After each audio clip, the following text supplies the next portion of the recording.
vamos iniciar agora a videoaula que fala sobre o SESMIT, o Serviço Especializado em Engenharia de Segurança e em Medicina do Trabalho. Durante essa semana, nós falamos de alguns serviços que têm o objetivo de promover saúde, prevenindo acidentes e doenças no ambiente de trabalho. O SESMIT é um desses serviços. Nessa videoaula, especificamente, vamos tentar entender melhor o dimensionamento desse serviço. No caso, quantos funcionários o SESMIT precisa ter para atuar numa indústria grande ou numa empresa pequena? Nós sabemos que fazem parte do SESMIT o enfermeiro do trabalho, o técnico em enfermagem do trabalho, o engenheiro do trabalho, o técnico em segurança do trabalho e o médico do trabalho. Mas como seria essa distribuição? Ela vai se pautar em basicamente dois princípios: o quantitativo de funcionários que temos na empresa e o grau de risco no qual essa empresa é classificada. No SESMIT, nesta NR, a gente tem o quadro 1, que vai falar justamente da Classificação Nacional de Atividades Econômicas. Então, a gente não precisa decorar esse dado. Basta a gente consultar esse quadro 1, a gente vai lá ver o ramo de atividade da empresa que a gente está querendo classificar e a gente vê nesse quadro 1 como ela se enquadra, se é uma empresa de grau de risco 1, grau de risco 2, grau de risco 3 ou grau de risco 4. Lembrando que isso vai do grau de risco mais leve, mais ameno, até o grau de risco mais pesado, mais eminente, que seria o grau de risco 4. Também na NR4, nós temos o quadro 2, que é esse que vocês estão visualizando na tela, que fala especificamente do dimensionamento dos SESMITs. Então, vocês veem que ela coloca o grau de risco da empresa, de 1 até 4, e o número de empregados do estabelecimento.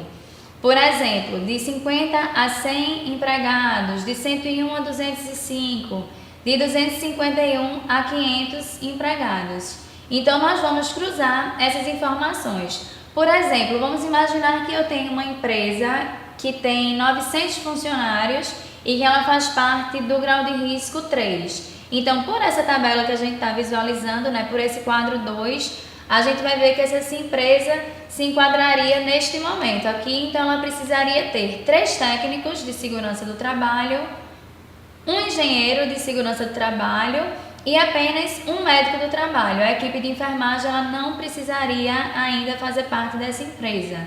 Se vocês observarem melhor, vão ver também que em vários momentos não é obrigatória a constituição do SESMIT pelas empresas. Por exemplo, se eu tenho uma empresa com 200 funcionários e ela faz parte do grau de risco 2 pela classificação, a gente vê que essa empresa ela não é obrigada a constituir um SESMIT.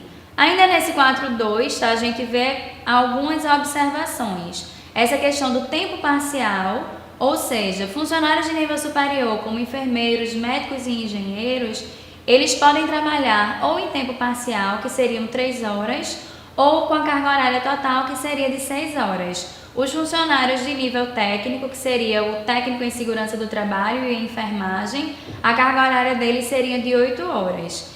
E uma outra observação aqui: hospitais, ambulatórios, maternidade, casas de saúde e repouso, clínicas e estabelecimentos similares com mais de 500 empregados deverão contar com um enfermeiro em tempo integral, obrigatoriamente.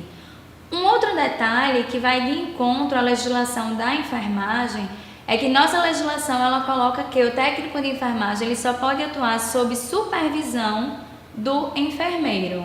E a gente vê que por esse quadro o técnico de enfermagem ele aparece antes do enfermeiro. Dessa forma ele estaria infringindo a sua legislação trabalhista.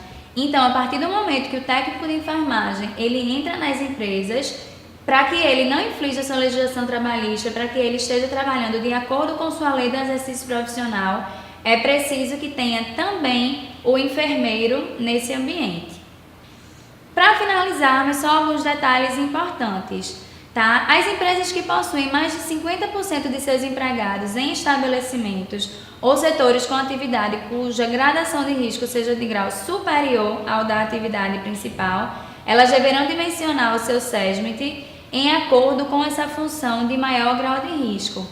Imaginem vocês, por exemplo, uma empresa automobilística que o ramo principal de atividade seja a venda de automóveis. mas que no seu interior funcione uma oficina mecânica. A atividade principal é vender carros, mas a maioria dos seus funcionários eles trabalham na oficina.